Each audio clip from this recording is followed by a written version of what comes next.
स्वामी समर्थ स्वागत आहे तुमचं माझ्या यूट्यूब चॅनलवर।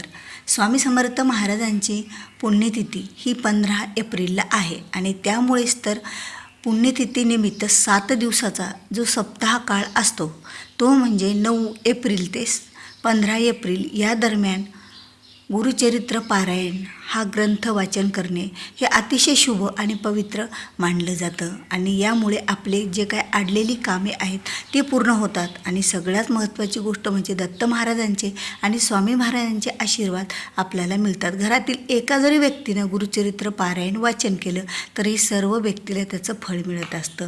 पण गुरुचरित्र वाचन करण्यापाठीमागे आपल्याला बरेच नियम आहेत। जर केंद्रात वाचन करायचे असतील तर काही वेगळे नियम आहेत। फक्त केंद्रामध्ये वाचन करायचे असतील तर तुम्हाला शेवटच्या दिवशी जे काही जोडपं जेव घालावं लागत असतं ब्राह्मण स्वरूप समजून ते तेवढं फक्त घालायचं नाही, बाकी नियम हे सारखेच असतात। फक्त केंद्रामध्ये आरती आणि नैवेद्य होतो, घरी आपल्याला काही करण्याची गरज। पण ज्या वेळेला केंद्रामध्ये गुरुचरित्र पारायण हे केलं जातं त्यावेळेला त्याचं पुण्यसुद्धा अधिक पटीनं होतं, कारण सामूहिक कोणत्याही सेवेचं पूजेचं पुण्य हे जास्त पटीनंच मिळत असतं।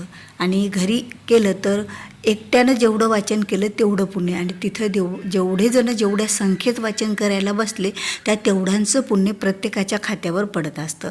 पण असं आहे ना की घरामध्ये वाचन करायचं म्हटलं तर सगळं घर शुद्ध आणि पवित्र असायला हवं, घरामध्ये काही पिरियड्स वगैरे नसायला हवे, तरच आपण हा ग्रंथ घरामध्ये वाचन करू शकतो। आता हे झालं गुरुचरित्र पारायण ग्रंथाविषयी। पण ज्यांना गुरुचरित्र पारायण ग्रंथाचे जे नियम आहेत, जसे की परान्न हे व्रज्य असणार आहे, त्याचबरोबर परान्न व्रज्य म्हणजे आपल्याला दुसऱ्या कोणाचंच काही घरचं किंवा कुठलंही दुसऱ्याच्या मेहनतीचं कष्टाचं खायचं नसतं। आता दुसरी गोष्ट म्हणजे ब्रह्मचर्याचं पालन, आणि त्याचबरोबर तिसरी गोष्ट म्हणजे जमिनीवर शयन करणे, म्हणजे आपल्याला जमिनीवर झोपायचं असतं। आणि पारायण काळामध्ये रात्री म्हणजे झोपण्याच्या अगोदर विष्णू सहस्त्रनामावली हे वाचन करायचं। म्हणजे आपण दिवसभरातून कळत न कळत आपल्याकडून काही नियमात चूक झाली, आपल्याकडून काही चूक झालं, कुणाचं मन दुखावलं गेलं तर यामुळे सुद्धा त्याचे दोष लागू नये म्हणून विष्णू सहस्त्रनाम हे वाचन करायचं। पण आता हे एवढे मोठे नियम आहेत आणि येस ओलांडून न जाणं, म्हणजे आपल्या गावाच्या बाहेर न जाणं, ज्या शहरात राहतात त्या शहराच्या बाहेर न जाणं, असे बरेच असे नियम आहेत। आता प्रत्येकाला गुरुचरित्र पारायण वाचण्याचे एवढे नियम होत नाहीत आणि यामुळे बरेच लोक गुरुचरित्र वाचण्याचं टाळतात, कारण प्रत्येकाकडे एवढा वेळ पण नसतो। कारण दररोज गुरुचरित्र वाचन करणे आणि त्याचे नियम पाळणे, जमिनीवर झोपणे म्हणजे क्वाटचा गादीचा त्याग करणे, ह्या काही गोष्टी या नियमामुळे बरेच जण गुरुचरित्र वाचन करत नाहीत। पण गुरुचरित्र ग्रंथासारखा 5वा वेद असलेला ग्रंथ जो की आपल्या मनोकामना इच्छा पूर्ण करतो आणि साक्षात दत्त महाराजांच्या अवतारांचं लीलांचं वर्णन त्यामध्ये आहे, तर हा ग्रंथ खरंच खूप श्रेष्ठ मानला जातो। कधीतरी आयुष्यातून येऊन एकदा का होईना हा ग्रंथ वाचावा, वारंवार जरी तुम्हाला वाचन होत नसलं तरीही। पण आता स्वामी पुण्यतिथीनिमित्त गुरुचरित्र पारायण करणे ज्या लोकांना शक्यच नाही त्यांनी ही एक अशी सेवा करावी की त्याला कुठलाही नियम नाही आहे, आणि ती सेवा केल्याच्या नंतर गुरुचरित्र ग्रंथ वाचण्याचं फळसुद्धा मिळत असतं। कारण स्वामी समर्थ महाराजांच्या सेवेकऱ्याला एक जर रस्ता बंद झाला तर स्वामी महाराज हे दुसरा रस्ता निश्चितच दाखवून देत असतात। हा व्हिडिओ तुमच्यापर्यंत पोहोचला म्हणजे तुमचं भाग्य। तुम्हाला वाटत असेल की आम्ही गुरुचरित्र पारायण करावं, पण काही कारणास्तव तुम्हाला पारायणाला बसणं होणार नाही, काय प्रत्येकाच्या घरचे प्रॉब्लेम वेगवेगळे असतात, कुणाला वेळ नसतो, कुणाला नियमाचं बंधन असतं, तर बऱ्याच अशा गोष्टी असतात की त्यामुळे तुम्ही गुरुचरित्र पारायण या सप्ताह काळात करू शकणार नाहीत। पण काही हरकत नाही, तुम्ही गुरुचरित्र पारायण जरी करू शकत नसाल तरीही स्वामी समर्थ महाराजांनी गुरुमाऊलींनी सांगितल्याप्रमाणे आपण गुरुचरित्र पारायण ग्रंथाचं वाचन करेल अशी एक सेवा आहे, तीही सेवा तुम्हाला 7 दिवस करायची आहे, म्हणजे 9 मार्च ते 15 मार्च या दरम्यान। तर ती सेवा कोणती आहे तर बघा, ती सेवा म्हणजे स्वामी समर्थ महाराजांचा साक्षात आत्मा आहे। स्वामी समर्थ महाराजांच्या चरित्राचं वर्णन आहे, म्हणजे स्वामीचरित्र सारामृत. आता स्वामीचरित्र सार अमृत हा जो ग्रंथ आहे, एरवी आपण दररोज 3 अध्याय स्वामीचरित्र सारामृताचे घेतो आणि 7 दिवसामध्ये एक स्वामीचरित्र पूर्ण 1 ते 21 अध्यायापर्यंत वाचून पूर्ण करतो. पण आता आपल्याला असं करायचं नाही. पहिल्या दिवशी तुम्ही काही संकल्प करा की तुम्ही कोणत्या कारणासाठी स्वामीचरित्र सारामृत वाचणार आहात. म्हणजे तुम्हाला एकूण 7 स्वामीचरित्र सारामृताचे पारायण करायचे, म्हणजे 7 दिवस पूर्ण तुम्हाला स्वामीचरित्र वाचन करायचं. म्हणजे आज तुम्ही स्वामीचरित्र उघडलं तर पहिल्या ते 21 अध्यायापर्यंत पूर्ण स्वामीचरित्र हे तुम्हाला वाचून काढायचं. दिवशी 1 ते 21 अध्याय हे स्वामीचरित्र सारामृत पूर्ण वाचन करायचं.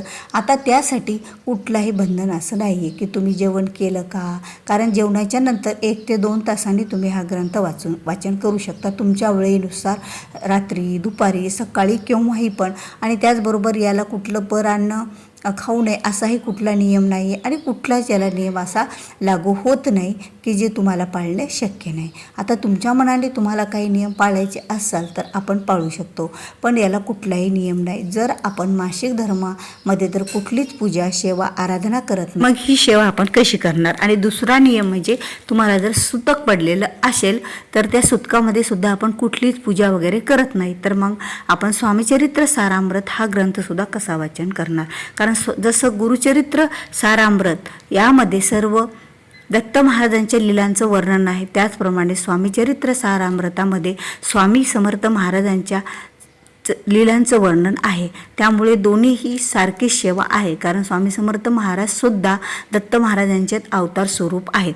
मग ज्यांना शक्यच नाही गुरुचरित्र पारायण हा जो दिव्य ग्रंथ आहे तो ग्रंथ वाचणे, त्यांनी स्वामीचरित्र सारामृत हा दिव्य ग्रंथ वाचावा. त्याचं सुद्धा पुण्य आणि फल तुम्हाला तेवढंच मिळणार आहे.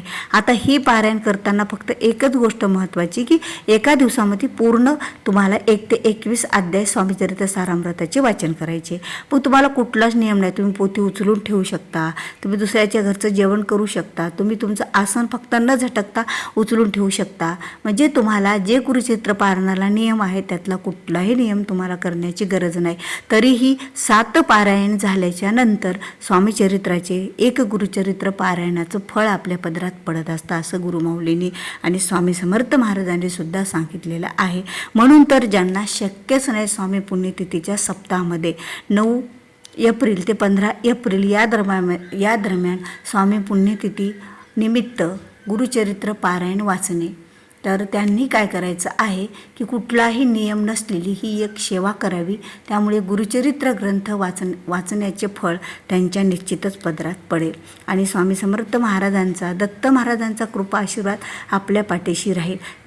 जी इच्छा घेऊन तुम्ही हा ग्रंथ, तुम्ही हे स्वामीचरित्र वाचणार आहात, ती इच्छा तुमची लगेच पूर्ण होईल. कारण स्वामी समर्थ महाराजांची सेवा जर आपण मनातून केली ना, श्रद्धेतून केली, भक्ती असेल, त्या ठिकाणी विश्वास असेल, तर निश्चितच आपल्या सर्व इच्छा महाराज ह्या पूर्ण करतच असतात.